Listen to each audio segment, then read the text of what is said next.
بسم اللہ الرحمن الرحیم۔ کھانا کھانے کے بھی کچھ آداب ہوتے ہیں جو ہمارے پیارے نبی کریم صلی اللہ علیہ وسلم نے ارشاد فرمایا۔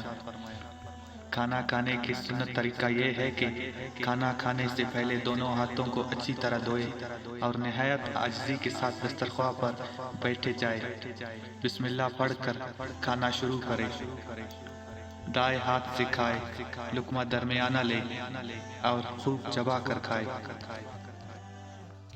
اگر انگلیوں کے ساتھ سالن وغیرہ لگے ہو تو اسے چاٹ لینا چاہیے۔ کھانا کھا کر اللہ کا شکر ادا کرنا چاہیے اور مسنون دعا پڑھنی چاہیے۔ کھانا کھا کر ہاتھوں کو دھو لیں۔